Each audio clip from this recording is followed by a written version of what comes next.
Oh, yeah, she needs to take notes. Do you want to? That's true. Do you want to summarize your groups first? First, And then I'll find Alicia. we're ready to hear the report backs from the other groups. Because Alicia already has taken notes on the two groups that were in this room, Kathy's, and she's not here right now to start taking notes from the other groups who were not here, unless Barry wants to do that. I'll find Alicia and we'll be right back. So, okay, Barry, would you, no, so what Kathy's going to suggest is that I report back from this group first, since the notes are already up, and then from the two groups that were held in here, and then Barry and Amélie, right? We need Amélie as well to report back. Ah, parfait. Donc, Colette va lire les notes pour les groupes d'Amélie, pour les deux groupes, c'est ça? Archiving, archive. Donc, c'est qui va, who's going to report back for the other group that Amélie had? Not the archiving. What was the one she did first? Content. Is somebody reporting back for content? Did you take notes, Cynthia, at that one?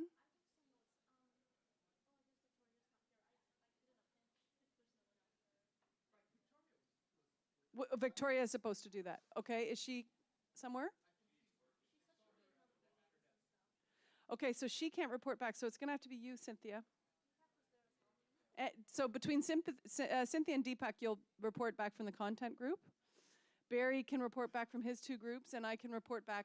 So why don't I do that while we're waiting for Alicia to come back so she can take notes from Barry and Cynthia and Deepak and Colette. We talked in this room about two major themes. The first one was governance. And what we agreed on governance is yes to a nonprofit, yes that community media funded publicly to provide community media services in their local geographical areas should be run by nonprofit local organizations made up of community members. In addition to that, we suggested adding the requirement that seats on the boards of governance, whatever board structure is adopted, should be reserved. There should be seats reserved or some mechanism to ensure that the board reflects the community, the makeup of the community. Meaning, it should reflect the proportion of Indigenous people living in the community. It should have a good balance of people of color that reflect the community, gender balance, sexuality balance, and the various and abilities, ensure that various abilities and disabilities are represented on the board. So to ensure that it reflects the actual makeup of the community. There may be also obviously an income question there to ensure that low-income people are represented on the board. Pardon? And ages as well, that's right. So that that the board properly reflects the community. And the final thing that we talked about there is that in addition to a governance board, especially in large communities where there is competition to get shows or to get content on the air, which we've seen, for example, at local community radio stations in cities like Toronto and Montreal, there's heavy competition to get a show on the air, that there should also be community editorial boards and advisory boards that can help determine what the priorities are in terms of getting community access programming into the lineup, into the programming lineup. So that was our third major point coming out of that session. You should use a mic just because we're... Oh, I realize we don't have the translators in the room at the moment. I'm sorry about that. Oh, est-ce qu'il est là? Okay. So use the mic then, please. I guess we're streaming too. We had an excellent session on how you'd comprise a board and that sort of thing, but I would also suggest that we include in certain institutions that are already hardwired into the community, such as libraries and community archives on that board. So to have a representative from those organizations. From an institutional representative on the board. Because they already those organizations already represent a diversity of voices as part of their mandate, and so therefore they should represent Okay. an existing Thank structure. you, John. Any word on Alicia? Oh, you're here. Sorry. So after I'm finishing reporting back, can you take notes on what Barry, Cynthia, and Colette report back on from their groups? Okay. So I'll just do our final group in this room was on funding. So the main thing, our main recommendations, and there seemed to be a very large consensus in the room, is that although during the last policy round that the amount contributed by BDUs fell from 2% of their revenues to 1.5%, we should be demanding a return to 2% funding, and it should be expanded from just BDUs to also include ISPs and cell phone providers, because they all also distribute content to Canadians, and so should be contributing to Canadian expression on those platforms that people use to view and listen to and read community content. So that's the main one. That money should be administered by an independent organization, an organization that is fully independent of the companies that contribute to the fund. And the money should be devoted to nonprofit, local community media associations.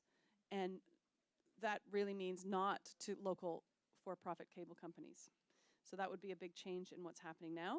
In terms of advertising, we had a longer conversation, and people believe that the 4-minute per hour limit currently on advertising time on community media, community television and radio should be allowed to stand, but that community boards, when they are properly funded, will likely decide whether or not they need to avail themselves of that time. In some cases, they may decide that the businesses in their community should have access to advertising, because without it, in some places there is no other local place to advertise, and so the local restaurants or hairdressers may actually want to advertise, and that may be a community service, since there's very few other opportunities for them in the media.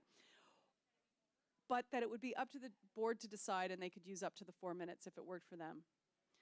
And I think that is, that was the main areas of consensus we had from the funding panel. Deepak, you should use the mic though, please. We're missing a mic here, I see. Oh, great, okay. Some license areas have multiple BDUs serving them, so there's so that people have a choice. The BDUs in say Metropolitan Vancouver, some have an alternative service to the primary service. The Shaw being the big one, there's another service that also offers, and they use a lot of programs that were originally on Shaw, but they're repeats. I think it would make sense if the revenue collected in these alternative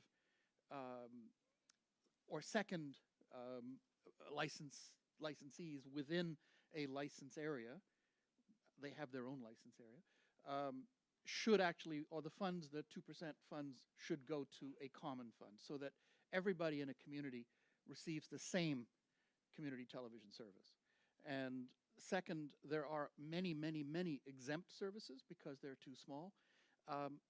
Revenue should be collected from each of them in the same way they are from the larger services, and those revenues should also be fed to the community fund. Thank you, Deepak. Alicia, maybe these should be added to the notes. There was the one from the previous on institutional, including institutional or local institutions on the boards. And then this point about ensuring that the fund is common. Okay.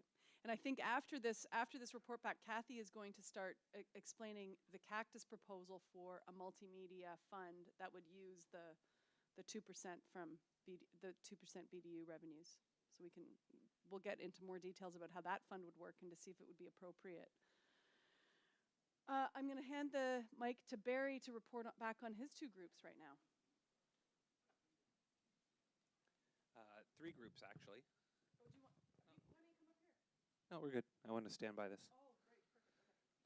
So what we did was we took a look at first the stream 1 around unique strengths and role of community media. In general, a lot of the content that was put down was agreed upon. Some of the changes, whereas this discussion around the word sources, whether or not there needs to be further looking into the word funding versus other, and what those sources are, types of support.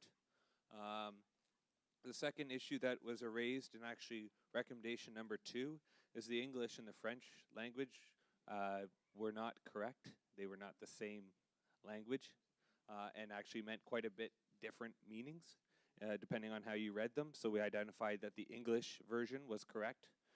We also thought that it's extremely important to have the word promoting put into the process, along with the word support. Again, we thought the third one was pretty good as well.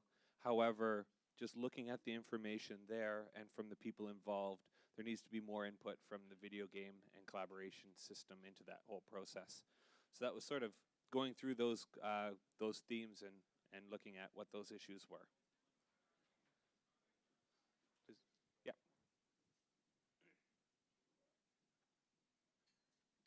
I was wondering if you could just use them in context, the words. For instance, the word promoting was preferred over ensuring a diversity of voices, as I remember. I think it was promoting. It was either over or in addition to, adding to it. So community media's role in ensuring and promoting that a diversity of voices can be heard, and for providing an effective balance for media ownership concentration shall be supported. So sort of a bit of adding some language into it there. Is there any other questions around the first one? And these are pretty grandiose themes that we were talking about. So just some little bits of language there. Theme 4 was around copyright and intellectual property. This one we took at as a single point and thought this could be a pretty easy place to start, and quickly realized that it was a very deep rabbit hole. So there was a large discussion right here. It currently reads that that people have to sort of be aware and make it an explicit part of community media policies around who owns it, not-for-profit organizations versus the owner. And we had a larger discussion around the individual rights versus ownership and distribution. And I think this is something that the policy working group's going to have to go back and do some more thinking about, because there was nothing put into place and there was no real definition put down. We weren't able to come up with a proper solution to it. There just needs to be some more work. So again, we went back and forth between this idea of owner and creation versus distribution, and the discussion of who has it. There's maybe the possibility of looking into if a Creative Commons type proposal is something that fits as a potential solution, or moving for lines of if you would need to discuss in advance who the creators are and who helps to facilitate the creation, and if not, it falls back on sort of an understood default location. But right now, this is a very open area that hasn't really been addressed, and there still needs to be some more research. Does anyone have any comments or questions around copyright, intellectual property?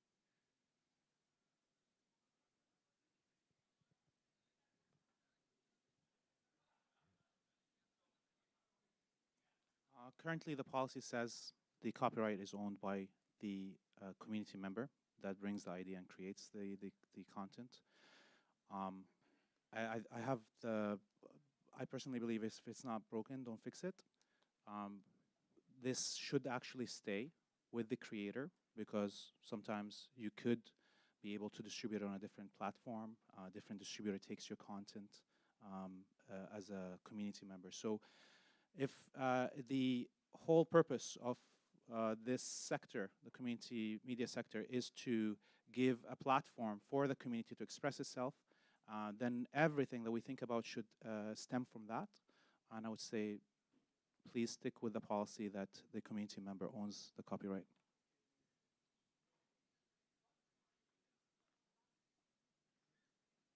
This may came up with the archiving because it overlaps into archiving, but if copyright will be examined, there will have to be an examination of how archiving is or copyright impacts on the archiving. So will it mean that, for instance, if you, that content will have to be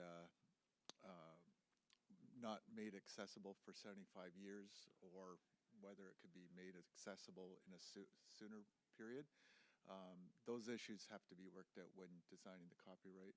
Right now, I seem to agree with Leith on that, so that the copyright, the default should reside with the creator. However, there should be.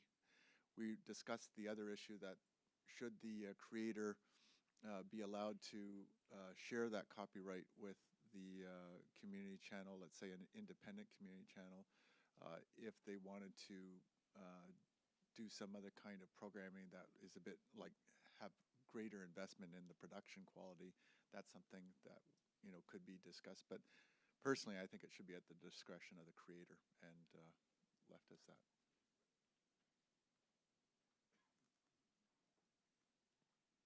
In many cases, a program is created with the resources of the community organization and volunteers. And so copyright isn't necessarily just a single individual. And in those cases, I think it's really important that the community have a way of guiding the decision of the ownership. I don't think there should be a single policy that says it's always in any particular individual's ownership or a particular organization's ownership, but it should really be determined based on how the show or the program was made.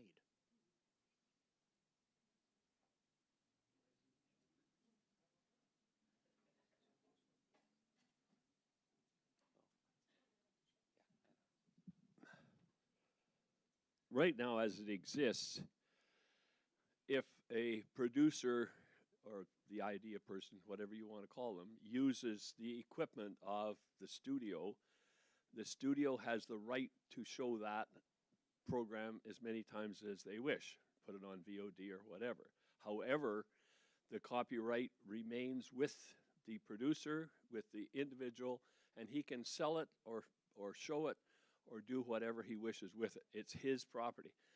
The person who has the equipment and has the studio and has supplied the volunteers or whatever have the right to show that program as many times as they want, but they do not have any control over its distribution or anything else. That's the way it sits right now. If you want to change it, I think it's a good one. I think it's great.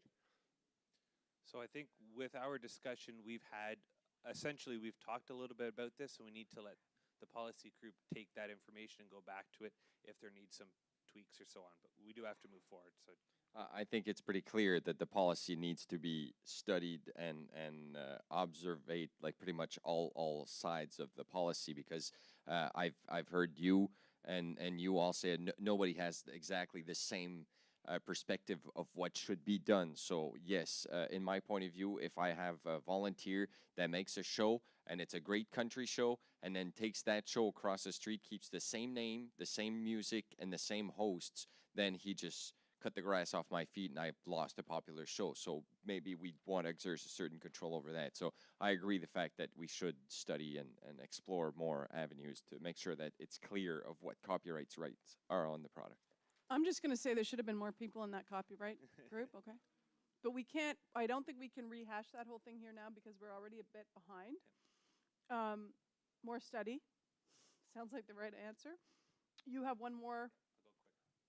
No, that's fine. yeah. So our fifth one was training, and looking at the information that was put down here, the group felt that it was quite a strong already set that flowed very well within each other. One of the areas that we wanted to make sure was highlighted as well, that there is a very different process between collaboration and facilitation of non-hierarchical top-down training and versus what happens from the commercial side of things. So that needs to be built and developed into the system here. that it is done in a different format. We talked a little bit about some of the issues of media professionals coming in as media production and community facilitation. And we agree in general with the comment here.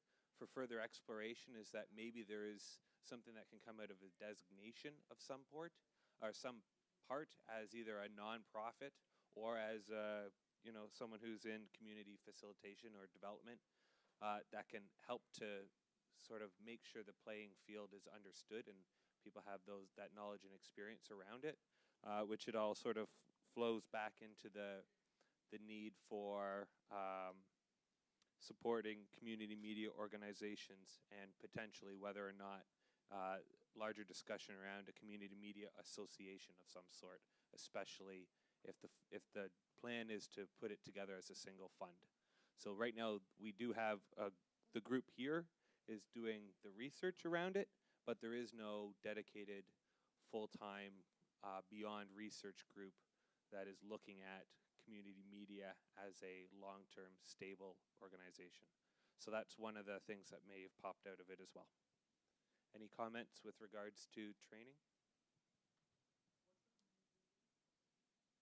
Well, that's the idea, is that maybe there needs to be an overarching association that looks at everything that all of these practitioners are doing at a higher level as well.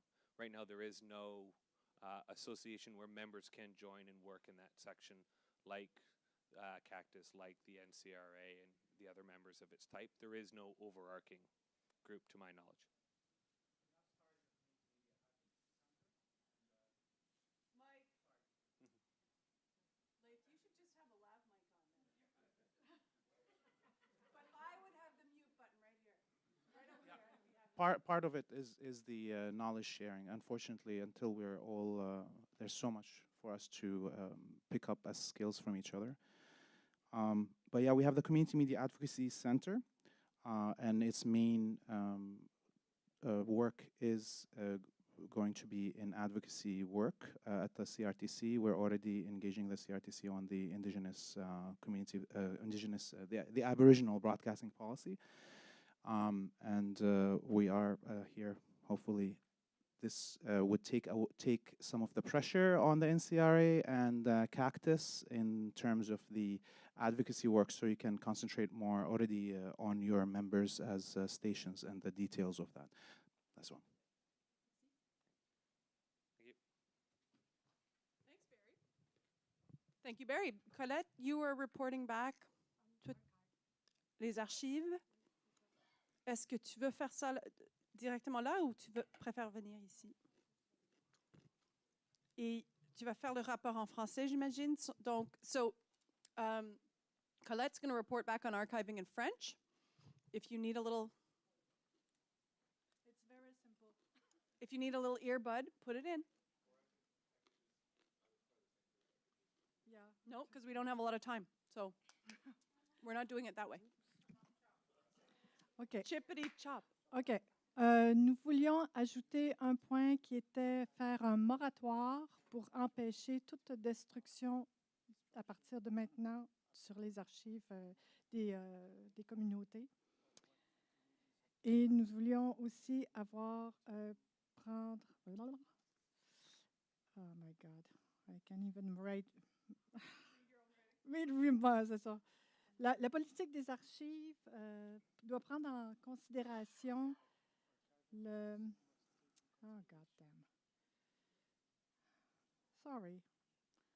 I don't know if somebody can write me. Jump in. Sorry. Okay. We also talked about the fact that we need an archiving strategy led by a strong group such as the Library and Archives Canada. We need funding that goes along with archiving at the national level and at the local level, so whether it's in a BDU or a community media center. And we want to see a network of public libraries and archives across Canada involved in this process because they already had the mandate to archive content in their community, and funding that may go along with that, but not to come out of the community media budget. So it can't cannibalize. This was a program that didn't have an archiving component to it in the beginning. It's a major oversight. It's a crisis right now because they're throwing out Canadian heritage into the dumpster. And that's it. Okay. Yes, and I mentioned copyright issues in last time, but the archivists should be involved in that discussion if copyright is opened in that regard. Well, that was a very efficient report. Très bien fait. Merci, Colette. Thanks, John. Cynthia, I think you're up for the content group, right? Oh, certainly not. Yes, of course we are. Comments are always open. Yes, please. You may. Sorry, people were just jumping up to make comments, so I assumed when no one jumped up. I wanted to shout out to all the online listeners, maybe Ome's in Toronto. Thank you for your camera work as well. Introduce yourself. Oh, my name is Gretchen. This is Catherine. Thank you, Catherine. Karen. Sorry. That was terrible. Close. Catherine's not here today. Anyway, the point is, one of the best practices that I saw around archiving within media organizations that I recently learned about was opening and registering a library within your facility can help you alleviate your responsibility for municipal taxes, at least in a Montreal context. So I just wanted to flag that, like, in addition to collaborating with libraries and that kind of stuff, I think we also have to recognize the wealth of libraries within our own institutions, whether it's our archives or, for example, a lot of community radio stations have music libraries. So arranging that and making that available in consultation with libraries and archivists in a way that can actually get you a status of being a library or having that facility available to the public, and therefore perhaps alleviating you of some of your tax requirements. You'd have to look into your local tax laws, but at least in the Montreal case, recently AMARC registered their library so that they could, AMARC, by the way, is the World Association of Community Radio Broadcasters, and by registering their library as a public access library of all their documents, of all their history that they've ever published about community radio, they now don't have to pay municipal taxes in Montreal. So I thought that might be something to kind of consider as a best practice. Just one thing on archiving, the workshop. Use a mic.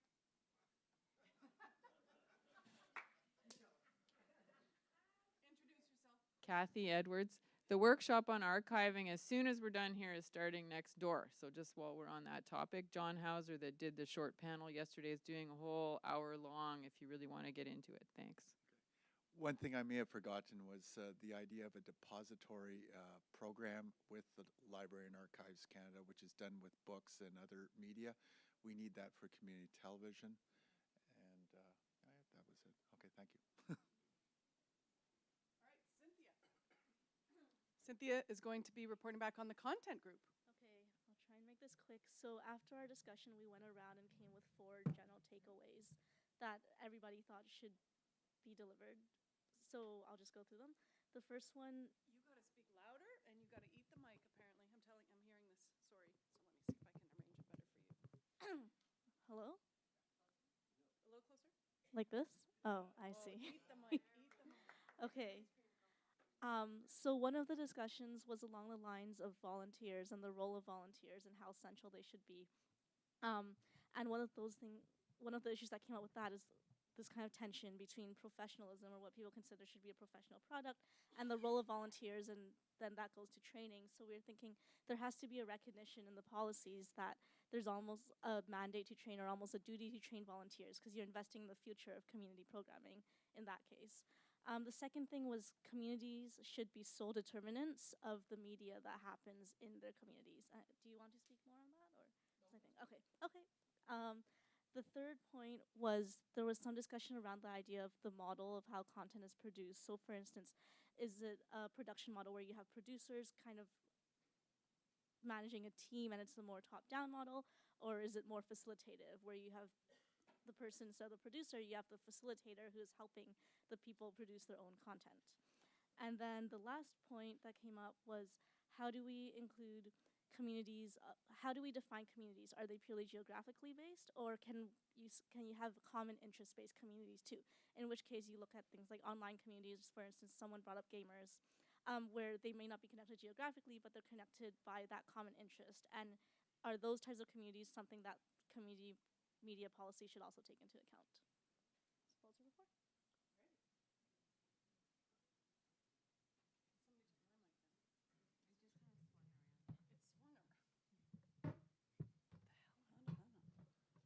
Not sure what happened here.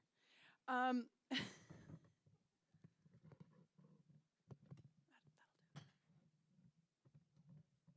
Thank you, Deepak. Yes, does anyone have a comment on the content section? Gretchen I King do. from Montreal. Yeah, my name's Gretchen. I'm from Montreal. Thank you. So one thing that I didn't hear mentioned is specifically the inclusion and representation of Indigenous people, and I thought that would be really important given the Truth and Reconciliation Commission's outcomes and how relevant that is for the community media sector given our pre-existing mandates. And so I would like to see explicitly in community media policy that it also meets the needs and serves to build bridges between Indigenous and non-Indigenous communities in Canada. And I say that also thinking about if we define our communities as geographical, then basically we're upholding the colonialist defined geography of Canada, by which we have a lot of towns that are all white and a lot of towns that are all native. So if you have one town with a community radio station broadcasting to an all white community, well, then they look at their volunteer base and they're like, we're all white, the community's all white, but obviously we're also surrounded by all these native towns. So how can we make and build bridges to overcome those divides? So that might involve going and broadcasting within those native communities and setting up training there, or creating programming on your own station, and so on and so forth. Not necessarily expecting them to come to you, but all sorts of creative ways to bridge those divides and also work with our allies in the Indigenous media sector, I think is really important too.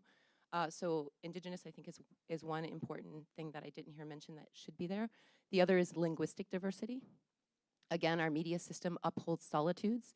We have French broadcasting, we have English broadcasting, and we have other language broadcasting, and that tends to, unless you have a multilingual broadcasting license, you don't really have opportunities to create inter-community dialogue between different linguistic communities because they're all broadcasting in their solitudes. So can community media be different in creating more multilingual broadcasting opportunities? And I personally think it should be, especially if the other media system is set up to create these solitudes, then community media has to offer something else. So including linguistic representation, I think, would be important. So those are the two things I would add with regard to content, and obviously access. I don't know if disability communities were mentioned in any of that. Marilyn? Yep. I'm Mary Lynn Dumont. I work with 95.3 Creek FM based on the Okanese First Nation in Saskatchewan. She made reference to First Nation communities. I'm a First Nation radio station broadcasting to predominantly white communities. We try to make our content as nice as possible, so not to offend. I can tell you firsthand, content base. When I have my non-First Nations listeners recognize my voice, they speak to me in whispers because they don't want their coworkers or family to know that they listen to the Creek. I'm still experiencing that when I try to contact, but when it comes to content, I'm run a little bit differently for those that have been listening. Even though we're commercial based, not commercial, we're community based, and that's what our license has always been. We've been basically functioning like a commercial radio station without commercials. So for content, like I've been really enjoying the conversation. I'm not sure how we can add First Nation references into the content. I was part of that panel, and I'm not sure how I could have added that in, to be honest. And inadequately written, or it's already somehow covered with a broad statement? to me, I felt it was covered by the broad statement, personally. As a First Nations broadcaster, I felt it was covered. Maybe another one, First Nations potential broadcaster might have disagreed with me, but they weren't part of the discussion, so. Okay. My background too is in trying to get more political discourse on community television. So trying to get all candidates to have representation through community media. As the regulations stand, it's at the discretion of a corporation, the BDU, as to whether or not Canadians get to listen to their politicians when they're running for election. And for example, they could decide not to allow any candidates to speak. They can run a debate and decide that certain candidates will be allowed to speak and others won't be.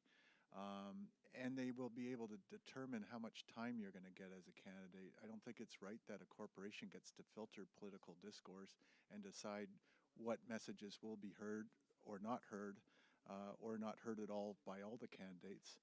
The other thing I don't like is the fact that Videotron, which is owned by Pierre Carl Pelledreau, got to choose whether or not my candidate was allowed to even speak on Thank you, John. Videotron. Thanks. Well heard. Laith, we have like 1 minute left, so. Yeah. I think there was maybe a small problem in how we did this policy kind of review that we're trying to do, because there was not, in none of these pages have we had the sections of the policy that relate to that put out for people to see them. And in terms of content, it's very clear. You have a mandate to have. I'm sorry, it's not a critique of.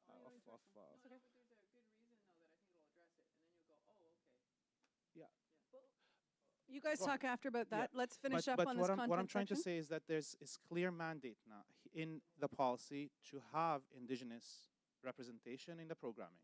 There's clear obligation for you to represent the linguistic diversity of your zone.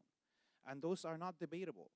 If you want to throw that out and start debating other things, then I don't understand like what we're doing, honestly. So that's one thing. And I would add that it shouldn't be, the linguistic diversity should be extended to third languages, because a lot of the ethnic communities in the major major population zones are being forced out into corporate ethnic community where they have to purchase their hour per week to be able to have a Ukrainian show or an Italian show or or so forth. So those are like things that maybe the only thing that I would say that should be clearly defined more so than it already is, which is the third language communities should have an access also. Thanks, Laith. Tara from Vancouver.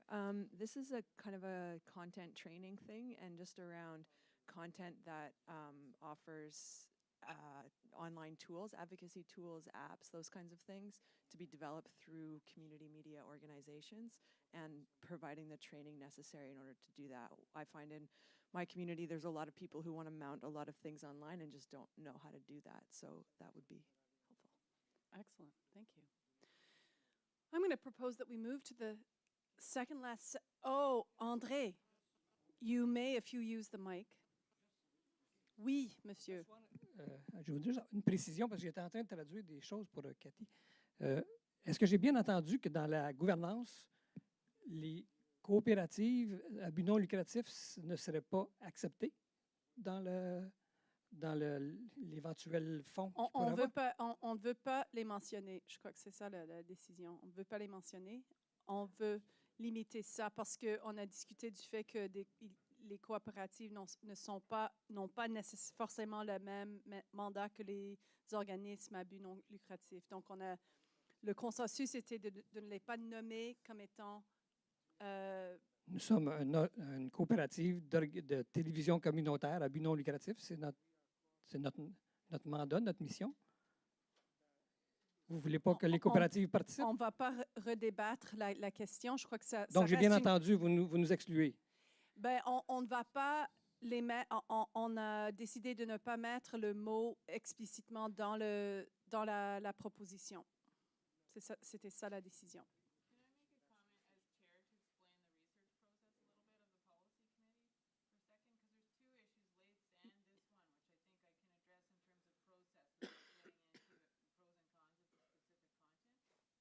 That question's not about policy. That was about whether the funding group wanted to include co-ops explicitly in the. So I don't. Go ahead, but use a mic. Yeah, okay. It's just to explain that whatever has been discussed here today. There was 400 people that took a survey. There's been focus groups. This is another opportunity for consultation. So I guess, I don't know if it went to a vote. I wasn't in the room. It seems like a majority of people. I don't know. I don't understand nonprofit co-op structure myself, so I have no opinion about it because I haven't explored it. I haven't talked about it. I suspect there wasn't a long enough to talk about it today. I think all that happened is, I guess there was a show of hands or something, and people, for whatever reason, decided that they didn't think that they should fit. All that means is that in this particular room today, people talked for a short amount of time about governance, and the people in the room didn't think that it fit. And it's just something that's going to go on the record. It doesn't mean that this is a policy proposal That's right. that we're tweaking the words on that's going anywhere from this. It just means it's all going back to the policy working group, and we have to sieve it with what the 400 said, sieve it with what the focus group said. We haven't even analyzed what the focus group in Toronto did because the coordinator went off and did a job interview, and it's not in the report yet. It's just another sourcing of information today. Me personally, I would want to go away and have a whole conversation about what is a co-op. There's for-profit co-ops and not-for-profit co-ops. I think it merits a lot more discussion probably than you had time to do. I wasn't in the room. So that doesn't mean that this is going to lead to a policy proposal that anyone's making that says co-ops aren't included. It means that it was something that came out of this session that's on the record that has to be thought through more. Yeah, I think that's a fair point to say that the whole role and structure of co-ops has to be rethought because they can pose a problem if. And it's similar to Laith's comment, actually, in that these particular wording, like let me just give you another example so that we're not on one that's contentious. There's a thing about distribution, and there's a comment in there that says it's important to make sure that community media is still available over the air because of its low-cost structure. So that's not a policy statement that's going to the CRTC. A policy statement would be, for example, I've had it in my head for ages, there's a problem, Shelley Robinson from the NCRA knew this too, there's a problem at the CRTC that low power community licenses can get bumped by secondary licenses. It's very specific. At some point we have to write something really specific that says, we don't think low power licenses should be secondary licenses anymore. We request a formal redefinition. It's an Industry Canada issue. This is not a CRTC policy. It's not an Industry Canada policy. It's not a heritage policy. It's a list of things that we want to work to implement at different places. At Industry Canada, where it's got to do with frequency. So this isn't, so in terms of Indigenous being currently in CRTC policy and here it's not, this isn't a CRTC policy. So when this gets implemented into CRTC policy, you know, if that's what comes out, it's a research process, right? This isn't a cactus document, it's a SHRC document. Then we have to translate that into, okay, it's supposed to be inclusive, no one's supposed to be excluded. The CRTC expects us to talk about people with hearing impairments and expects us to address Aboriginals, expects us to address other official language minority groups and so on. So how do we translate this rather general wording into the very specific words that these different agencies need? Okay, so this isn't by any means final today. It's just a collection of opinions of the people that happened to be here on November 24th, the third day of the policy. It's a different kind of information than people filling out surveys on their own. And it's the first time we've been all together across sector to have these conversations, so it's a different kind of data that's being recorded. That's all it is. Thanks for that clarification. I don't want to have a debate about the co-op thing right now, Ivan. No, and not at all. Like, because we've actually had that, and I think it is a question that's open for more research. So if this is not a comment on that, then No, go it's not. ahead. It's just to fill people in. The comment was made a few minutes ago that certain people were excluded from the political debates and so on. That cannot be true in a community channel. You must give every political party, regardless of their stripe, equal time on the community channel. You don't have any option. It's not like you choose. Might be true with corporate the corporate community or the corporate channels, but not the community channel. Good point, Ivan. Yay, community media. Let's all, like,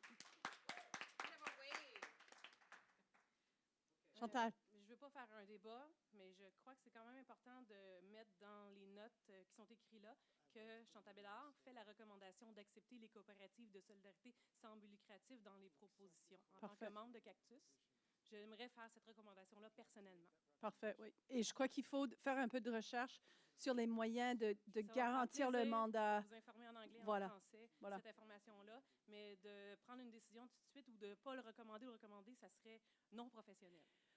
Je crois qu'on n'a pas pris, je voulais clarifier, on n'a pas pris de décision, c'était simplement que les notes. Ça, mais j'insiste sur le fait, puis j'aimerais le voir écrit, que nous faisons cette recommandation-là de considérer très fortement les coopératives de solidarité sans but lucratif.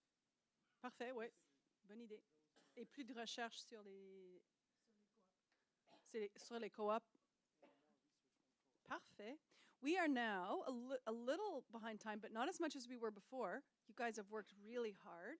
So I'm going to propose that we launch right into the next session about funding.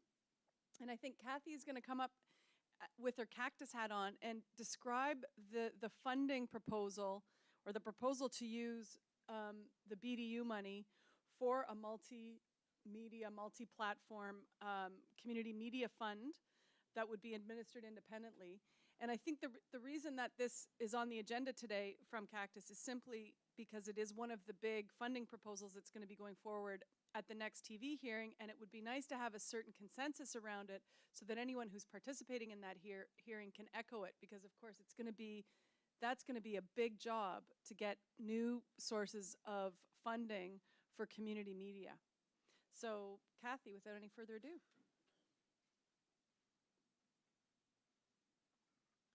So just with a different hat on, as the conference organizer, I just wanted to flag that the archiving workshop is starting now with John Hauser. So if you wanted to take that, he's in the next room over.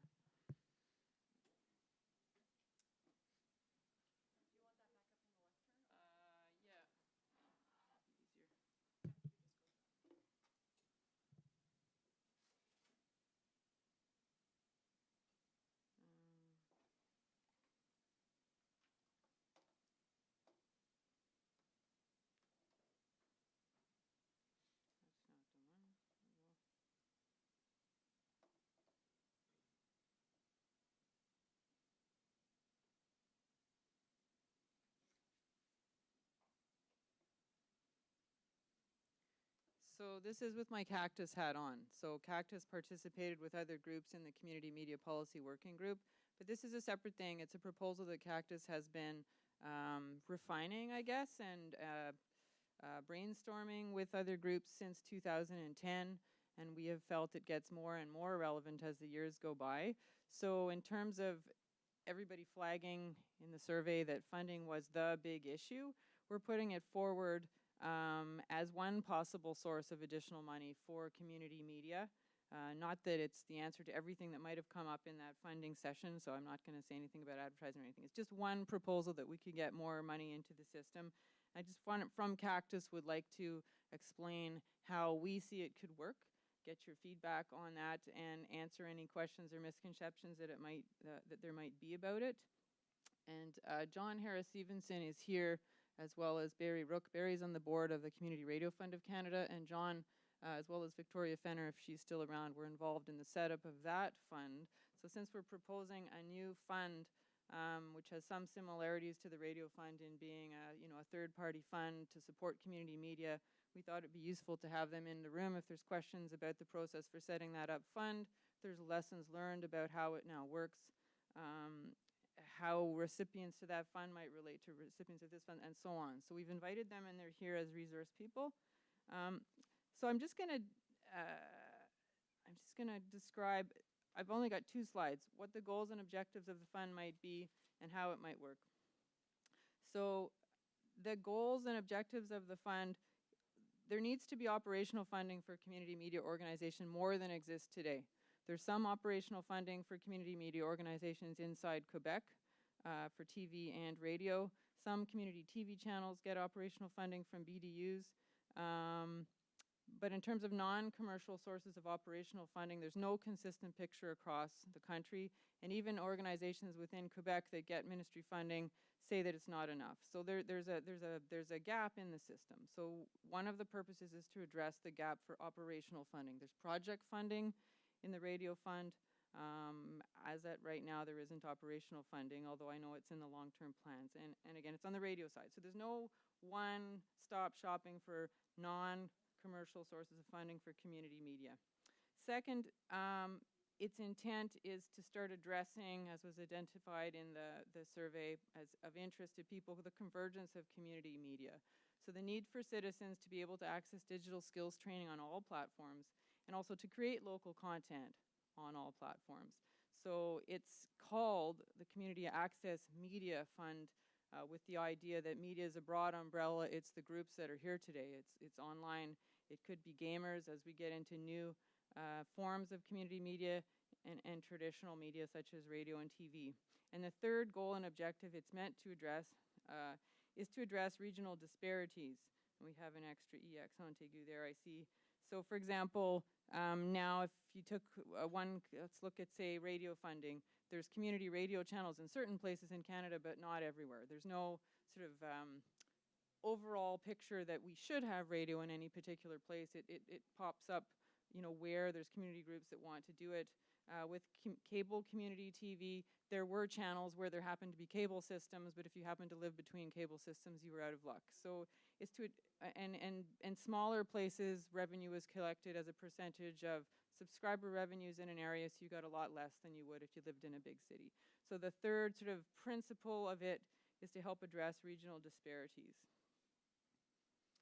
Any questions about that? Is it clear what I'm saying before we get debating it? And then the next slide might be an idea of how it could work.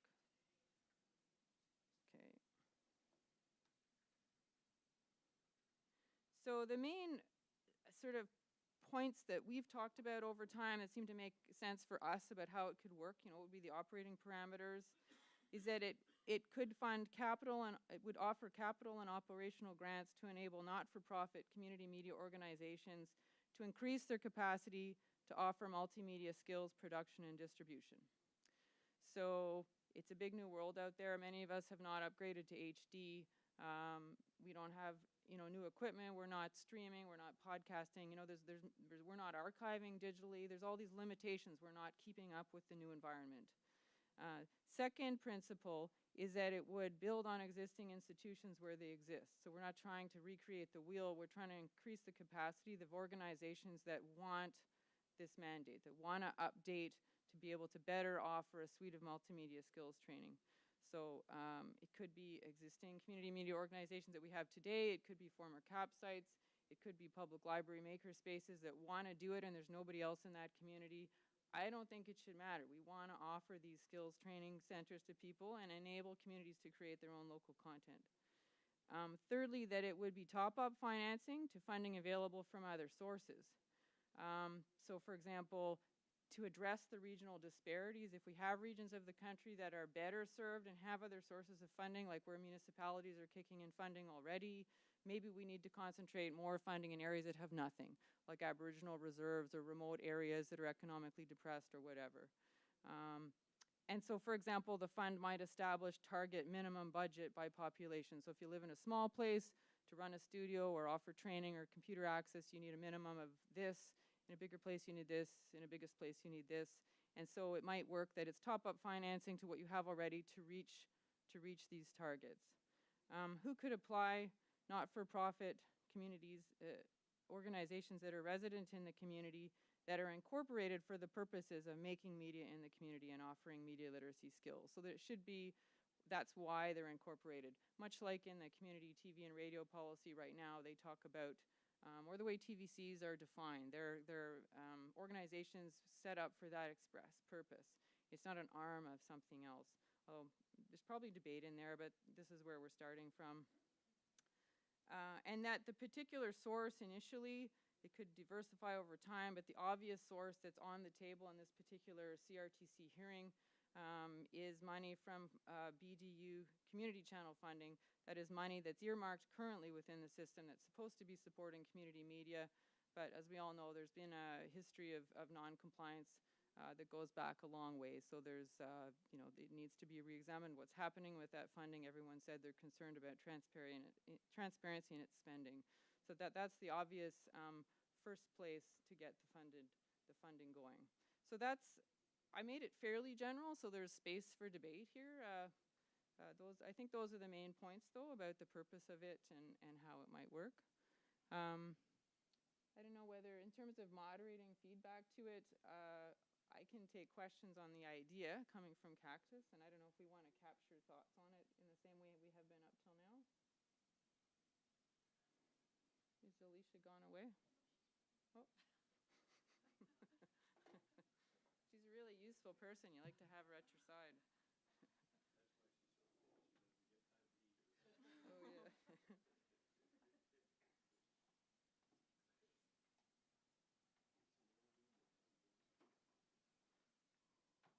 So is there any questions for me describing it? Because I can get out of the way then and you can have a facilitated discussion if you want. Yeah. So I'm not going to moderate, but if there's questions about what I mean, I'll take those, and then I'll Well, hand just over the. a couple of comments, I guess. The Yeah. 2% was not mentioned anywhere, or the 1.5%. And the other thing was, I don't know what the other thing was. I know the different platforms were not mentioned. It was just the BDUs. In other words, there was no mention of other platforms that we might get funding from. Okay.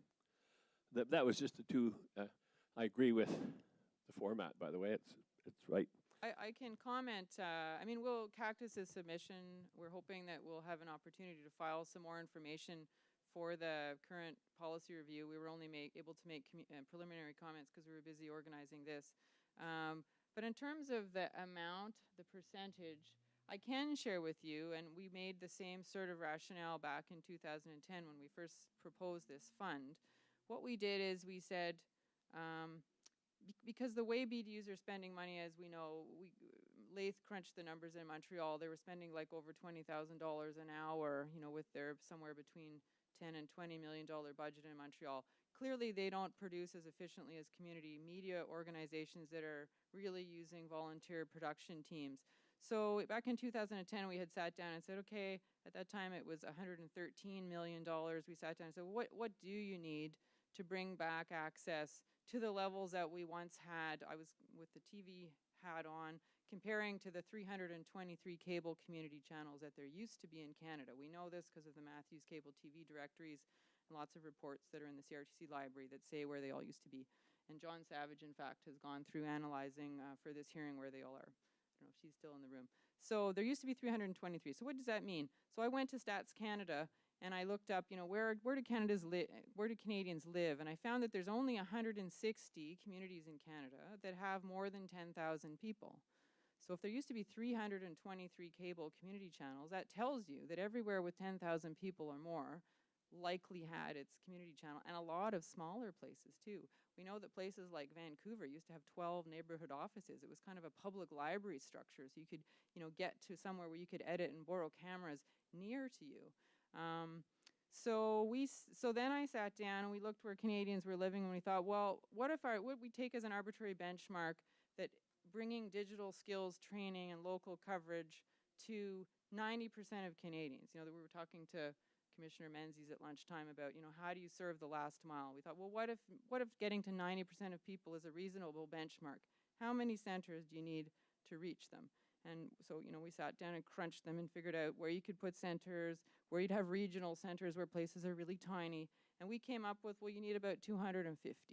So it's in the ballpark of how many cable community channels there used to be, and it's in the ballpark of how many community radio channels there are. There's just under 200. So it seems about right. So then we crunched, well, what's a reasonable budget to offer multimedia skills training? If you need a computer lab and you need an edit suite and you need this and that and the other. Staffed with professionals, but supported by volunteer production crews. And we came up with an average budget of $500,000, smaller and smaller places where you might only have a couple of employees, and larger and larger cities. So then we multiplied 250 by $500,000 and we come up with about $125 million. So to us, it looks like the amount of money in the system is about right to support a robust community media sector that can deliver on this mandate. There's other ways you can crunch, well, how much money do you really need? So, for example, if you think of we're in the Broadcasting Act as being a pillar alongside public and private media. So how much do public and private media spend on production in a year? So the CBC has a budget I'm picking these numbers. I don't have anything in front of me. You just asked me a question. But the CBC has a parliamentary allocation, I think, of around $1 billion. And I think when the LPIF reports came out last year, when they were reviewing it, it was something that was over $1 billion that was spent on Canadian production in the private sector too. It was around $1 billion and $1 billion, and I think.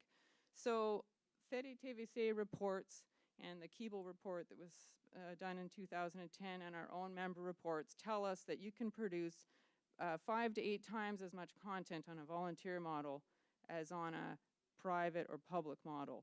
So that means if they're spending $1 billion a year on content, you would think that the community sector needs 1/5 to 1/8 that much to fulfill its mandate. So what's 1/5 of 1/8 of $1 billion? It's somewhere between, 1/10 of $1 billion is 100 million. Yeah, you from the top down and the bottom up, you come to the same numbers. A reasonable commitment in Canada to the community sector is about 125 million. And if you crunch the numbers from the bottom up, what does it actually cost to provide those? You come up with about the same amount. So, you know, now the money in the systems has gone up to 150 million, you hear, and they want to know if some of it can be used to, you know, help fund local private broadcasting. You know, maybe a bit of it. But you need most of that money if we want to meet the mandate under the Broadcasting Act to serve communities with local coverage. If we take all that money and we put it into local programming by professional broadcasters, it'll do what the LPIF did. We'll get some extra hours of productions at existing channels in big cities. The rural areas will still be left out. The community model is the only model that can serve the whole rest of the hinterland after you get outside big cities. So how much? I think about 125 million. That's what, you know, over and over crunching it in different reports, I keep coming back to the same thing. Bottom down, top up. It's about the right amount of money. It's just deployed wrong now.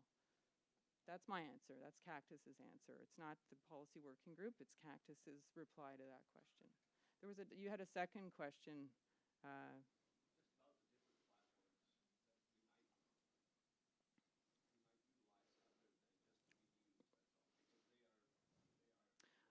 Oh. The playing field Right. would remain pretty level if you included their other assets besides just supplying cable. Right. Do you know what I mean? I Like mean, they're- my personal opinion in the long term is that the CRTC considers broadcasting on the internet as broadcasting. And if we're losing out capacity to support Canadian production because of the internet, then personally, this is just me, Kathy, now. This is not something the Cactus Board has talked about. Kathy thinks that ISPs in the long term need to be taxed, but it's a very complicated issue between the CRTC and But so I obviously don't the think we're getting there tomorrow. Obviously, the existing BDUs see it as broadcasting. Right. That's what they're doing, and they're making money at it. So, Right. I think the point is there. Maybe it doesn't need to be changed now. I'm just saying I think we have to keep this in our mind, and I do, and because it's the cable company's revenue is going to decline. I don't think there's any doubt about that. I don't think it's declined nearly as much as they want to let us believe right now. But it is going to decline because there's too many other platforms coming out there, and we don't even know what some of them are yet. I think the flip side to the question is important to look at too. I know did we get asked this at the last hearing? I can't remember. We proposed something similar, and I think one of the questions was, well, why should we be allowed to take cable, you know, funding, a revenue percentage that's generated from TV services to use to fund other sorts of content? I mean, the obvious answer to that is the Canada Media Fund's already doing it. 3% of BD revenues goes to the Canada Media Fund, and there's an experimental stream in the fund. I just went to the Canada Media Fund focus group 2 weeks ago. They're funding games. Every TV project that's brought forward, you have to, in fact, to qualify, you have to have an online digital presence and rationale. So, I mean, we're catching up with what's already happening on the other side. So saying, can we spend this money for a multimedia model is a non-issue. It's already being done with the media fund. If it's possible, okay, to intervene here a little bit. Okay, so there's two things that I would... Should I sit down, though? I shouldn't be moderating. Yes, I don't mind asking more questions, like answering what I mean by something, but it really should be Karen moderating if there's back and forth of opinions. Yeah, so I would like to maybe modify the proposal if this is how we're right here now to discuss what we think is the proposal, if we want it, and how much changes we want to make.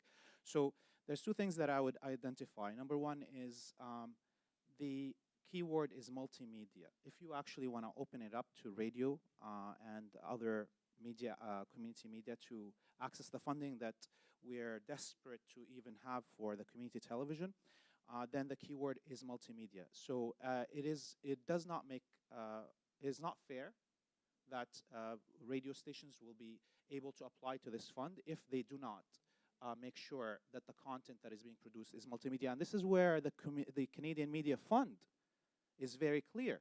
You cannot come and ask to produce only radio. It has to have a visual content and or an online side to it.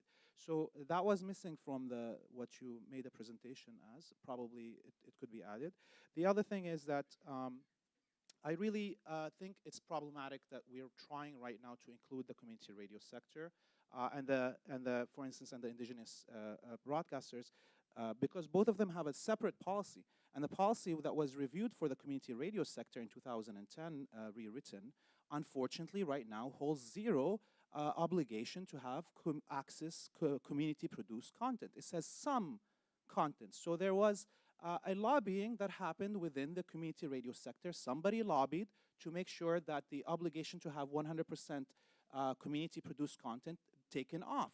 So how do I enter now, allow radio stations, community radio stations, to come and access this funding when they don't have that same obligation that we have, which is access content quotas. So those are two things that are critical when we're opening this discussion. And the fact is that also the discussion group here earlier, when spoke about funding sources, they unanimously decided that every distribution platform that carries television content should be taxed, because they are making money from that, and that is how we can level and maintain the stability of the funding with the changes in the distribution platforms as technologies change. So those are two things that I would like to be put forward on this proposal.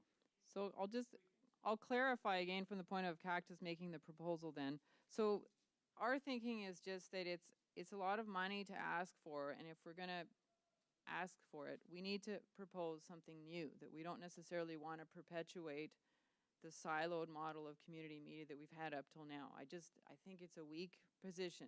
I think that if we're gonna say to communities, look, we'll set up services where we can one-stop shop and come in and learn digital media skills training.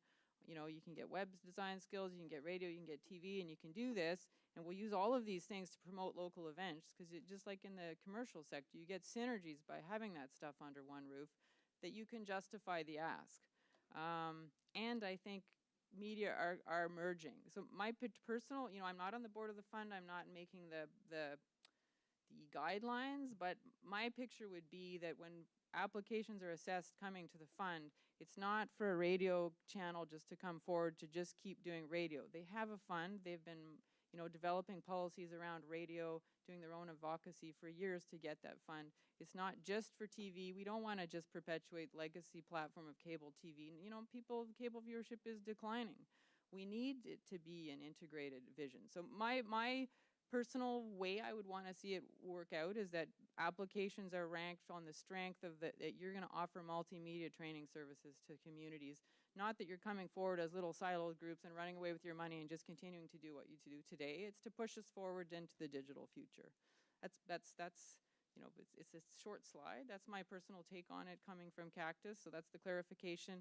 The other one about the ISPs, again, because this proposal is coming from Cactus to address the particular opportunity of the CRTC policy review, they are not going to look into ISP funding for community TV in this policy review. So it's pointless. So it's not included in this proposal for this review.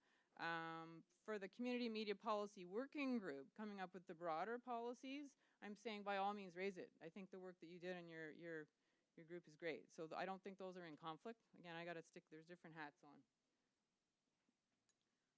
Just a couple of comments. One, it is interesting because the CMF, the Canada Media Fund, is moving towards what they call platform agnostic. So in using television, you know, maybe it's video, regardless of the platform that it's delivered on. Right. You know, using that kind of language going forward as opposed to radio versus TV. The other point, and I'm sorry, you might have commented on this and I missed it, but in my head it's important to make sure in the Cactus submission that when you're talking about BDUs and you're talking about cable channels, that you're also talking about the VOD that the IPTV is offering. So somebody like TELUS, you know, spends a lot of money on their VOD community offerings. Agreed. And that's captured a different way. And I don't know as much about the accessibility. It's captured the same way. It's part of it. They're considered BDUs.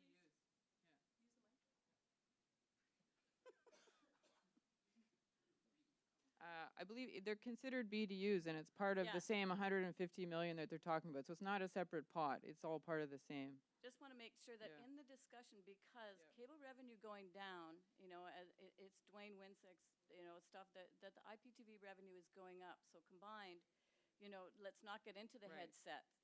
mindset that BDU revenue is declining when in fact it's not. And also that there's two agreed. different delivery systems, and I'm not sure the VOD model works from a community perspective. So, you know, that's the other comment. So. Agreed. Okay, maybe I misunderstood what we were trying to do here. I thought like you're presenting this proposal so people can support it and or modify what they want. And if it comes from this forum, wouldn't it be even better than just coming from Cactus? And if it will answer to your fears that actually including all distribution, let's say platforms or whatever it is, are too much to call for. Actually, I don't think it is too much to call for, but I think it would make a difference if we are all behind a same proposal instead of just with the leadership of Cactus, obviously, as the ID bringer and so on. But if you put it forward here on the floor, are you expecting us to help modify it, and are we going to support that proposal altogether? So 2 hats again. So the work of the 8 themes before lunch, broad funding, are we using commercial, all that is the research project where all the questions are open. So that's where I think the ISP thing fits. Tactically, as an organization, Cactus is entering a really specific hearing where we know there's certain rules in place right now for ISPs that are not being examined in the hearing. So we could make comments in the Cactus proposal that in the long term we think ISPs should also contribute, and we may. To be honest, I haven't gone and talked to our lawyer about that yet. We're here consulting with you. So I don't think they're in conflict. I think that the policy working group is longer term policy making, which will include your report back to Heritage. They've invited us to give us their findings to Industry Canada and so on. So yeah, we want your support at both levels. Can I maybe say here, how many people here are from groups aside from Cactus who are making submissions to the CRTC and probably planning to appear? Oh, les coop, on ne veut pas non. Je blague. I'm kidding, André. That's not funny, I'm just teasing. So good, so there's a lot of different people here in the room that are submitting. I don't think any single group has to take responsibility for what comes out of this forum, but the idea is that if we come up with more consensus around what's necessary, in the long term and in the short term for this hearing, that these things can be reflected in all of the submissions. And so what I'm hoping, and I think we did talk about this before ahead of time, what I'm hoping is that the notes, some summary of the notes can be sent to all of the participants after today. So what I would just do is encourage you all to use what comes out of today and whatever consensus there is or recognition that more research is needed, that those things can be reflected in everybody's submission so that we really show that we are more on the same page around what we're on the same page on, right? I think that's the purpose of today. Because this is not the Cactus AGM, that was Saturday. Just an elaboration about the CRTC review process. As I think most of you in the room probably know, the deadline for written comments was November 6th. It's gone by already. And the significance of that deadline is that if you want to participate in the oral hearing in January, you have to have written something. So I encourage a lot of you, because we hadn't consulted yet, to at least get something in on the record. Say who you are, what your organization is doing. We haven't had a chance to talk about it yet, and we'd like to make further comments later. And we believe, with the letters that were given back to people asking for delays, that there will be another chance to file written comments. So all of you that are already on the record will have another chance to write something. Hopefully it'll be informed by things that you've learned this weekend. For those of you that didn't, maybe you're from radio and you're now just getting interested in TV issues and feel like you have an opinion and you want to jump in, you can either email us, because us being the Community Media Policy Working Group, this is a research process. We're collecting our findings. Students have been making notes in all the sessions about policy issues that come up. If you want to file something with us, your comments, we can collect them up and submit them as part of the record of the proceeding. So your voice would still be there. You wouldn't be able to go and appear orally, but your written comments would be concluded. So you can either email email us after the fact, as long as it's within a short time, because I think the deadline will be coming up probably quickly, early December, we're guessing, for if there is a second opportunity to file comments. Or Jess has photocopied a stack of pieces of paper out by the camera that you can fill out manually. If that's easier for you to just fill it and leave it with us, you can do that. And the third opportunity is the last block in today after the coffee break, where we split into media specific. If radio wants to chat about extra things, TV wants to chat about extra things. If there's enough online people they want to cluster together, the TV group, if people want more information and to talk, reconnect about the hearing, we could do it in that session too. So if you want to specifically go through the questions in the public policy notice, we can do it at that time. So it's we can use it how we want. So cactus hat off again. So you'll include the description of the fund that you put up on the screen in the notes that you're going to send to people? And then the comments that people have made underneath? Yes. Okay, great. Because I don't think, is that anywhere right now? The PowerPoint? Or any description of the fund is nowhere on the site right now, right? No, because we're presenting and sharing it with you here. Right, so that'll be in the notes that you received by email. Okay, great. I didn't think there was another way to find it, but I didn't know. So we still have about half an hour if you want to discuss the funding policies further. We could also have a break, a bit of a longer break as well, since we missed a break before. We just wanted to make sure we had time. I think that Leith's question is really important, don't you think? He had several questions, so which question? Well, where did he go? The one about who should be able to apply. I mean, is this a good opportunity for people? Yeah, this would be a great opportunity. So the question that's been posed, I think in the proposal says this would be a fund open to any community-based media. I'm assuming that you've taken up the idea that it must be, that was in the policy proposals presented in the morning, that it must be nonprofit, community-based, right? So it would be open to any community media, regardless of what platform or platforms that they appear on, right? Whether it's television, radio, internet, gaming, mobile, or some combination of all five. But that wants to expand its service offering. And so the idea would be whatever platform you're on now, you want to, would the proposal be that you must do at least two, or that you must do? Okay. It's broad, right? I mean, why? You should use a mic if you're answering, just for the translators and for the streaming. We're here to consult. Our picture is that it should be about enabling digital convergence and all of us to move forward. This is what we're here to debate, though. If I had hyper-minutiaized it, then I'm in a defensive position, which is pointless. The point is to come and source your ideas here today. So we want to hear from you. So the question is, how do people feel? Leith raised the point that the radio fund already exists. Community radio is funded more than any other. Why would community radio people? Yeah, so David, you got to come up and use a mic, though. Can you just put your not on the spot question on a mic? I wouldn't want to put anybody on the spot, but it might be very interesting to hear from the people who were the architects of the radio fund and who work the radio fund, what they think of this particular initiative. That'd be great. If they wouldn't mind discussing it. So we're putting you on the spot.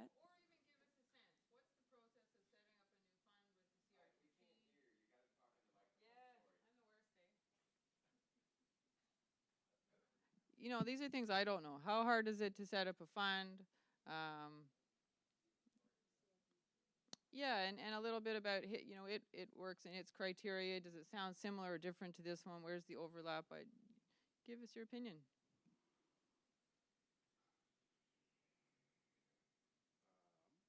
So my name's John Stevenson. I was one of the founders of the Community Radio Fund, and it was a project that started in 2004 from my perspective, so it had been something that the community radio sector had wanted to do for many years.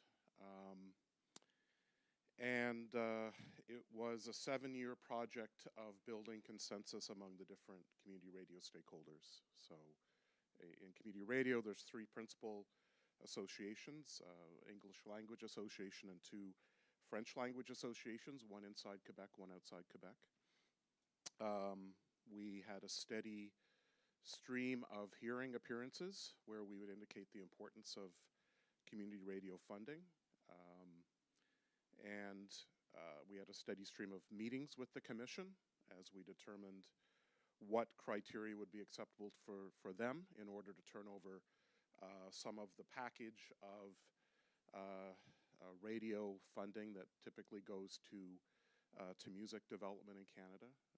Similar to, it's different, but somewhat similar to the BDU percentage that goes to television production, that 5%. So it was a very difficult process of building consensus among the different stakeholders and building a sense with the CRTC that we were a reliable recipient for this support. We had ambitions to have the radio fund fund a certain percentage of community station operations. We had to negotiate with the Commission to see that funding very much focused on local radio production, news, information, arts, other programming. And as I said, it was a very long process. The structure of the fund, and we did a lot of work in that area with lawyers who are expert in nonprofit governance. We had a board that is made up of outside directors. So the people that are on the board of the radio fund are not currently community broadcasters. They might be somebody who's a former CRTC commissioner, someone who's been involved in the sector in the past, someone who's prominent in some other area in Canada. The 3 community radio associations each have representative ex officio non-voting, and there's also a representative from commercial broadcasting, single representative voting, who is also on the board. And this is so that they can oversee where this funding is going, just as they have a role to play in where funding goes for the other aspects of that radio, that commercial radio funding that goes to Factor and other organizations. So in terms of this proposal, I think that it's very ambitious because it's going beyond the notion of community television as it's been constituted in Canada for a while. The BDUs will certainly want to be involved in the administration of this kind of instrument.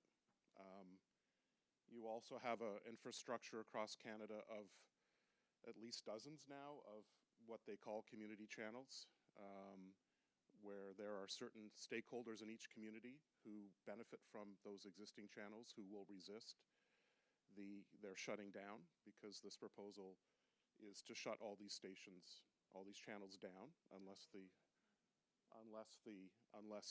BDUs decide to fund them somehow independently. So I think in terms of the ambition of this proposal, it's very ambitious, but it's unlikely that you can accomplish the full amount of funding in a short period of time going to some new entities that don't yet exist.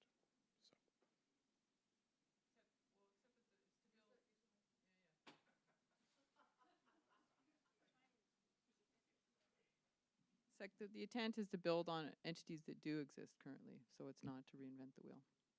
Just to increase their capacity to meet a multimedia vision. Please, yeah. There's 2 mics in the audience, so please feel free or ask if you want the mic to be brought to you. We'll do that. Thank you. I'm Ken Zakreski from Gabriel Radio Society.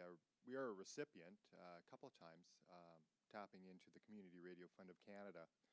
And I just wanted to say that the idea of a new fund that would include radio makes sense to me for a couple of reasons. One, the Community Radio Fund of Canada doesn't include all activities. It has some limits in it, and I'm sure those limits were put in by discussions with commercial broadcasters and the stakeholders in play. So there's probably very, very good reasons for the specific reasons why the fund doesn't fund everything.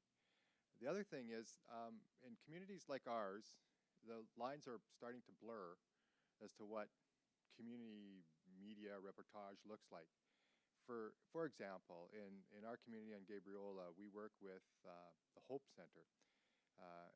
What the parents have found is that a lot of the children that are in school don't have a place to go after hours, so they go to the mall.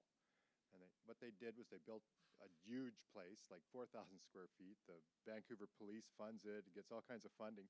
And they have in there a place where children can go after school, some teenagers too, older brothers and sisters and whatnot, and hang out without any commercial activity. So the cops bought them a $10,000 video set. Now we work with these guys and they produce video, and we kind of want to continue working with them. But as a radio station, we really can't participate fully once they step into video. And there's no way for the fund to actually engage that activity in any sort of meaningful way. So another reason for having a fund that's accessible to a radio station would be for the radio station to work with community groups that are outside, partially, of radio and might do some video work. Thanks.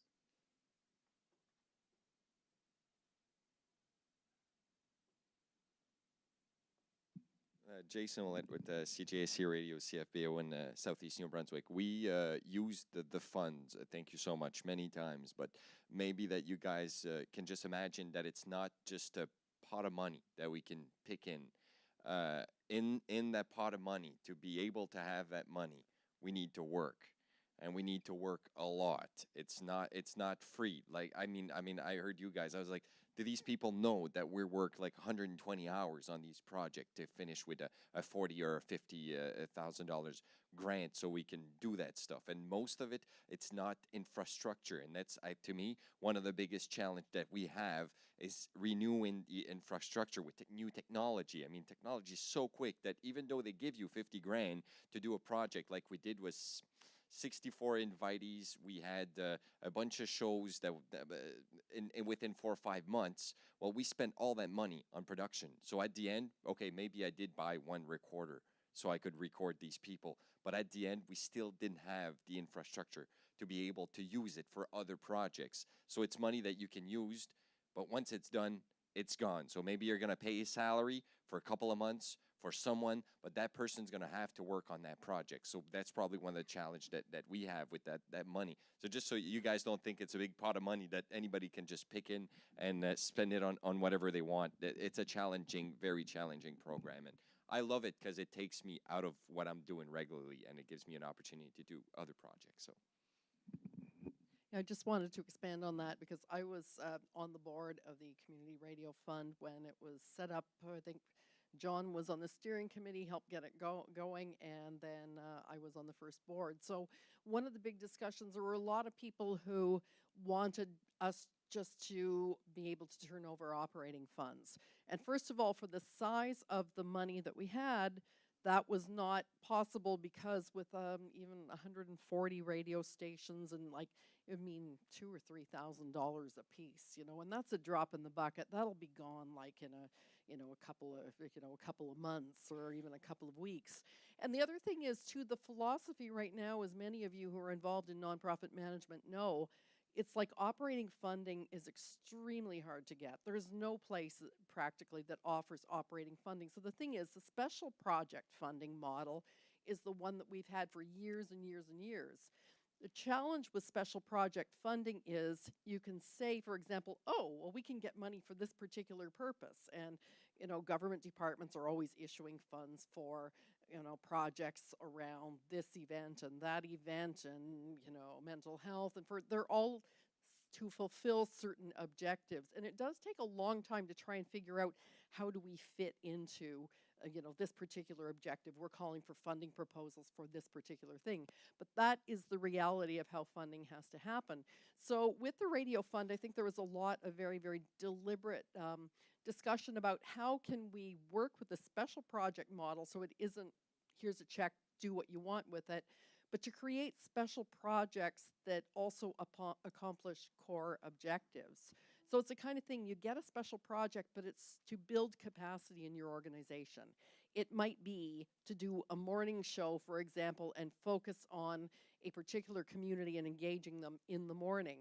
Well, it's kind of like that can be just a project that you do once and it's completely gone. Or what you can do is you can say, we're going to use this as a model for how to develop this, so that then we can carry on doing this even after the project is over. So it's really about building capacity, using special projects to achieve core objectives. And I can't see right now, like, even if there is a whole pot of money, it's like, how do you, even if there was operating funding available, how on earth is that going to be dispersed? Especially since there's a very broad mandate under the discussion being proposed now. How do you determine who's eligible? Is it, and so it's the special project model, I think, is really kind of a pain in a lot of ways. We just wish that they would just write a check, but that's not the way that things go. So I think that that's something that with this fund and being set up, that might be the kind of model that, again, is also proposed that you follow rather than the operating fund model. So, and I think the Community Radio Fund addresses that, the need to grow our organizations, but having to do it with special project kind of things. And it does take a long, long, long time to develop a grant, and whether you're applying to the Radio Fund or Canadian Heritage, or you're developing a whole program, and it's not easy money, that's for sure, but you can do some wonderful things with it. And a lot of community radio stations have done wonderful things with money from the fund, and I'm so glad that we have it now. Can I just maybe add one thing? There's a lot of talk about, this is just Kathy talking now, there's a lot of talk about, kids or young people aren't turning up for elections. Young people are using a lot of platforms. They're not necessarily, there's a committed listenership to radio, there's a committed listenership to some community TV channels, but they're using all the new platforms. The new generations are using social media. They're doing gaming. I had no idea of the breadth of gaming till we started this research process. I don't know if you got to listen to Travis Mercredi in the gaming workshop the other day. He belongs to a Aboriginal, it's called the Skins Group. It's a lab out of Concordia University where they're trying to engage Native youth through developing gaming. Like, instead of catching up through radio and TV and the traditional community media, they're putting them in leadership roles in new media. And I think we can't be behind if we're, there's talk in the community TV and local policy review about wanting compelling programming. We need to be on the leading edge. We need to be showing people what's new. It doesn't mean we stop doing what we're doing. And another thing I've learned over the last year is to understand and value, because I've always been a visual person, community radio for community radio and what it is. I spent 10 days at the NCRA conference in the summer talking about these issues. So I think we need all that, but we need somehow to be able to offer people,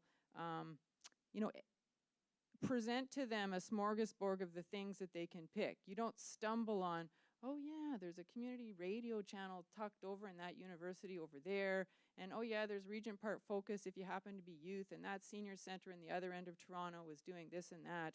And there's no coherent place for people to find out what's even available.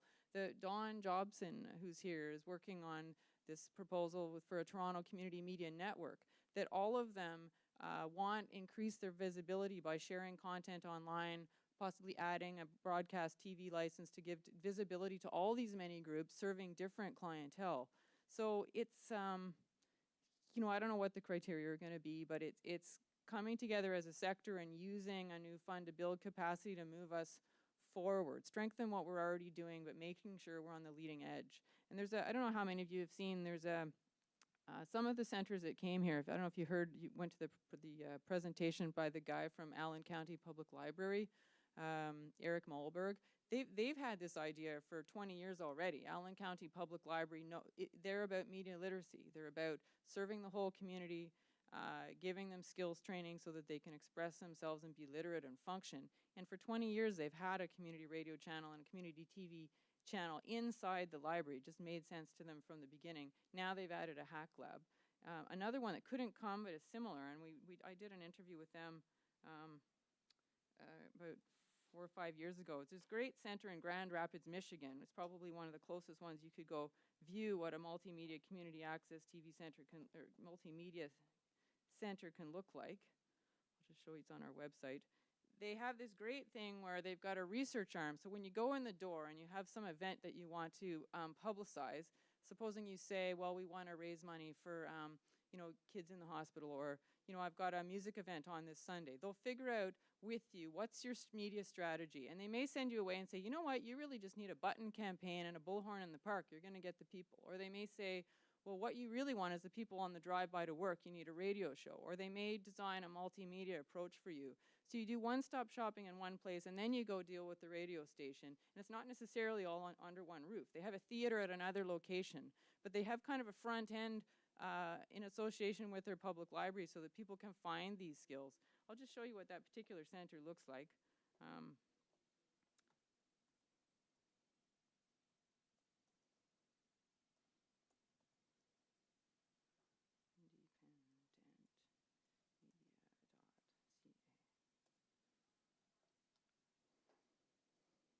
So this is that access center. With any luck, we'll have audio.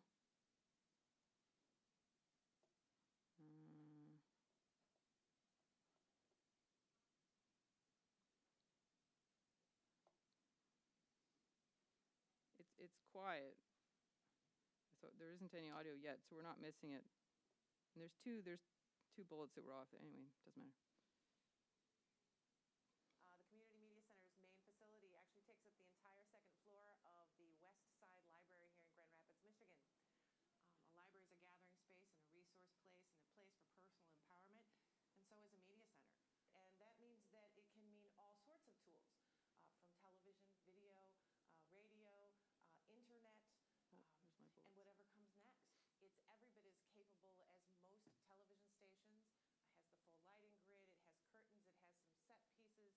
We also make it possible for our members to go out into the community and make television. We actually take cameras and they can check them out once we've taught them how to use it.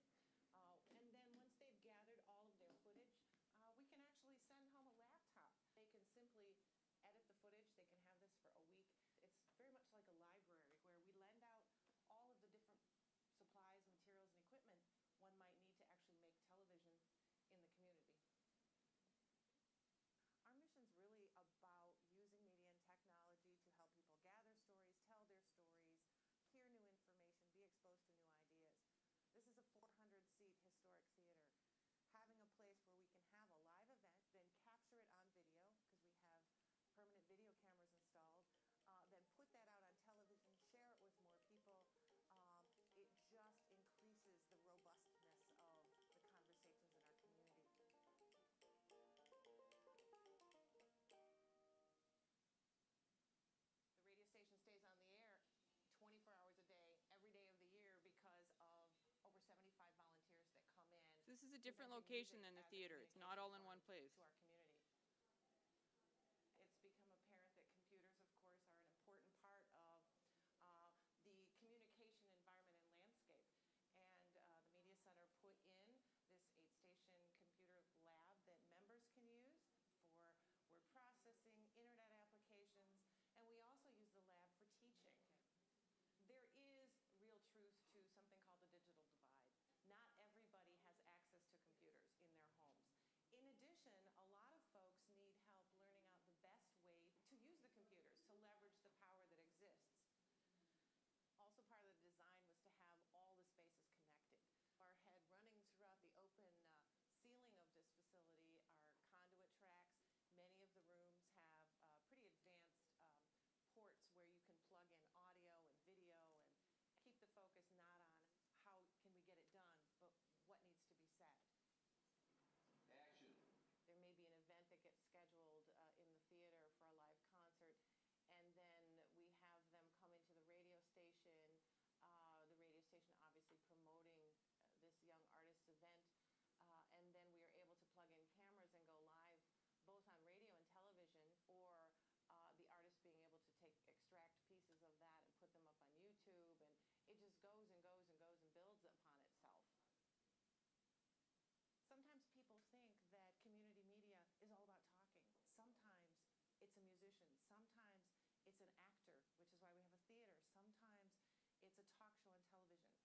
We need to provide removal of barriers for people to participate in the conversation in whatever form it takes. Does anybody remember what Hollywood film or the first movie that actually had About a minute left. real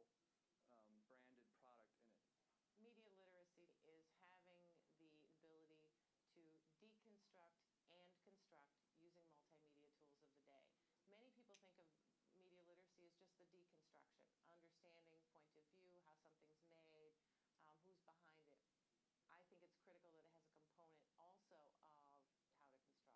All right, well, let's do it one more time. This time, say hello to each other. You wouldn't teach someone to read without also teaching them how to write. So I guess my response to Laith, my personal response, is that right now, Fede TVC channels get less than $10 million, 45 of them from the Ministry of Culture and from BDUs in Quebec. Cactus member channels get nothing except for a teeny tiny bit from MTS, from any BDU or industry source. They auto-finance completely. There's only 10 of them. There hasn't been a new one that's launched in over a decade because it's an impossible funding model. Everybody knows in the private sector you can't make money on ads, and yet tiny community channels are expected to survive on ads. So we have nothing right now. Online media is surviving on sustainer and contribution support. We only have about 6 gaming groups in this huge burgeoning sector that involves youth. We've got 6 teeny-weeny little project-funded gaming groups in the country. We're just starting to understand gaming as a community media. We have nothing right now. We've got a radio fund that's, what, $3 million, but growing. As Victoria said, it's project funding. It's not operational funding. I am not slamming the work of the fund. I'm just saying overall we have very little. The radio is the most robust side of it, but we all need more. I'm saying, like, let's not quibble about who's going to get in it. Can we not come together and say something is better than the nothing that we have now? If we can put forward a vision that's moving forward into the future, that's trying to serve communities with broad-based skills training, I think that that's something that policymakers could get behind. Not that we stay in our little silos and quibble about who's getting how much. I just wanted to say, with the Community Radio Fund, that happened after years and years and years and years of needing that. I started in community radio in 1976 when we were little holes in the wall station, a closed circuit, which broadcast to basically nobody. For years, we knew that this was necessary and needed. And so it was an awful lot of hard work. So the reason why we have $3 million, I mean, it was like, what, 300,000? How many years ago? About 6 years ago, John, when we started this? That was when the first contributions, but it was a result of extremely hard work. So this did not happen overnight. It didn't happen easily. And John is one person who has worked very, very hard getting this going. I was on not the founding board. The founding board put in an incredible amount of time, a lot of negotiations with stations. John, do you want to say about what it took to get this going just a little bit? Because it's like, it is possible to do this as well, and it is a lot of hard work. The radio fund is like, it's amazing to be a radio station saying, wow, somebody in TV has something that they envy in radio. It's usually not the other way around. TV people are, we think that they say, oh yeah, well, you're just television without pictures. You'll grow up and learn someday. But anyway, John, if you wanted to say a bit about what it took to get that going.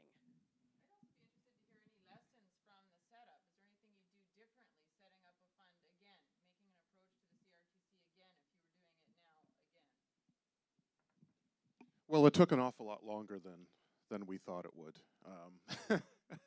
That's for sure. We thought we could go in and just ask them. And we did that. We went in and asked them, and we were nice the first time. And then we were a little more angry. Well, we need this money. It takes an awful lot of work to build trust with the regulator.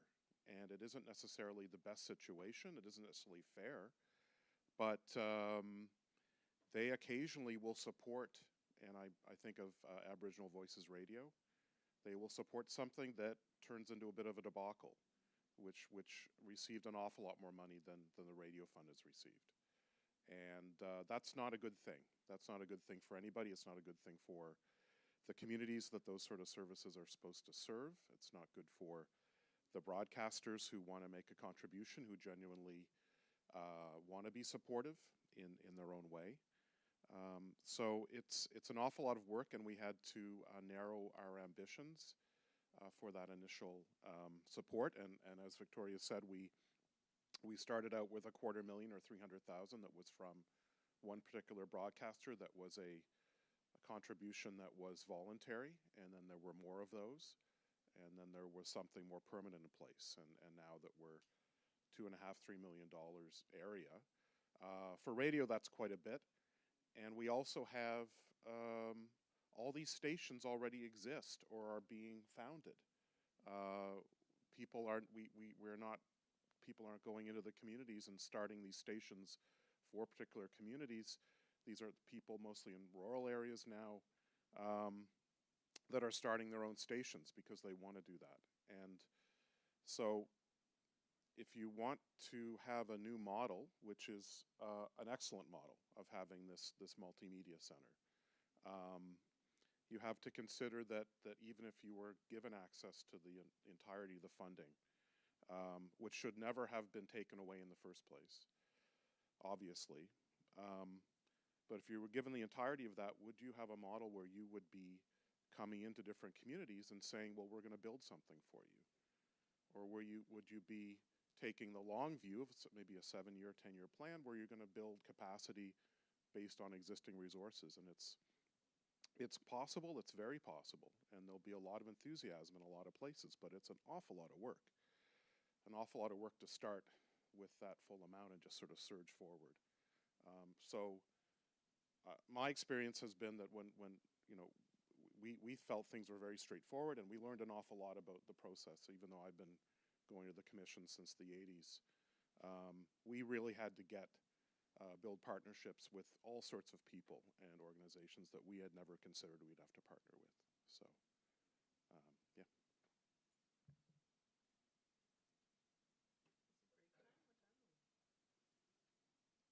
We have about 5 minutes before the scheduled break time. And just to let you know, we've caught right back up if we break in 5 minutes. People are looking composed, somewhat happy. But we could take a break now and still come back at 3:30 to give you a little extra time. Or unless there are any other comments, and I don't want to put that person who has comments or questions in the spot of delaying the break. But Colette, il faut utiliser le micro. Oui.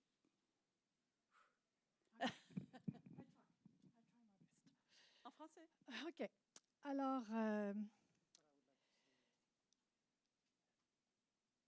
être une organisation communautaire, pour moi, c'est partager, puis c'est aussi se mettre ensemble pour faire une force. Et je crois que si on a du travail à faire pour faire justement un fonds, pour faire des politiques qui sont rassembleuses, je crois que nous devons vraiment nous atteler les uns aux autres, avoir confiance les uns dans les autres en tant qu'organisme pour qu'on soit, comment dirais-je, qu'on crée des liens entre nous autres et qu'on ne soit pas des « Ah, mon pointe de tarte, ma pointe de tarte, don't touch me ». C'est ça l'histoire. On veut faire la game des gros financiers, etc. C'est juste de nous diviser. Moi, je ne veux pas qu'on divise, je veux qu'on partage, je veux qu'on se rassemble, puis je veux qu'on soit ensemble et qu'on crée quelque chose. That's it.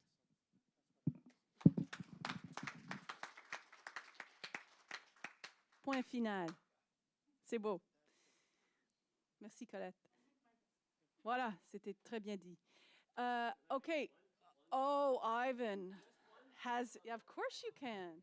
Of course you can. Well, I think that what Kathy made a comment, and she said something about the BDUs would be asking the question, why should we give you some of this money? And it's because they don't cover what the community channels cover. The things that we cover would never be covered, and that point has to be made, that they will not go out there and cover those particular events that we cover. 9 out of 10 events that I go to have no other cameras at the event at all. And some of them are big events. Some of the Aboriginal World Championship square dancing didn't have one camera at it except ours. Not one camera. The Baseball Hall of Fame had no cameras at it. And it bothers me when they they pretend they're doing community programming when they're not doing community programming. They're making wonderful little documentaries about some city here and a city over there, but they're not reflecting the communities, they're not representing the communities, and they're not covering the events in those communities. So they damn well deserve, we damn well deserve some of that money. Well said. What I would add something to that, or clarify something Ivan said, which is it's not their money. Like, they keep this money right now, but it's money paid by cable, satellite, and IPTV subscribers that's going into general revenues to produce programming that's not always the best reflection of the community. So actually, they need to finally give up the purse strings on that money. It's not their money. It's for local expression. So I just wanted to clarify that. And in fact, to echoing that wasn't what I was going to say, but in the Canada Media Fund is doing focus groups across the country about how to reorient themselves.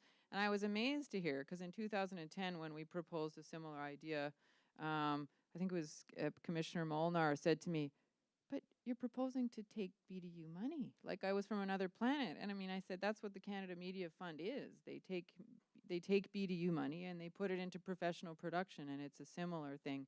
Just back to, though, the silos about, because there is an argument to say you take money, you get more diversity of editorial voices if you have lots of little organizations in a community versus, one multimedia center, even if it has multiple hubs. I mean, there's arguments to be made, and that's why we're here.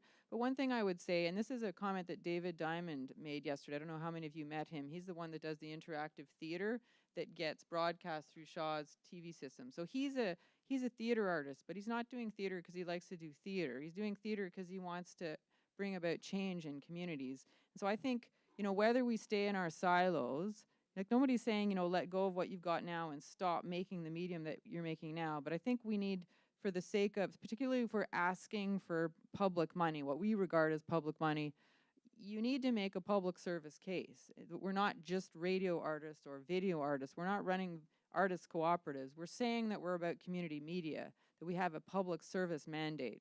So we have to ask ourselves, what's in the best service of the communities that we're offering? That we try to create some kind of coherent service, even if it's a loose network and we know where to send one another when people, can't be met with our facilities, or if we want to consolidate in one place. I mean, you can argue till the cows come home, but I think we need to look at it from the point of view of the public that we're serving and what helps them, what brings them forward to have the digital skills, media skills training that they need to A, express themselves, and B, function in the digital economy. It has to be about community service and not about the medium that we prefer to work with. We might work there, but we've got to be able to work with others to serve the public, I think. Anyways, I've talked enough, so thanks a lot for this platform. Okay, so we'll be back in here in 15 minutes at 3:30 for the last block of the day. Thanks, everyone.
A little emotion.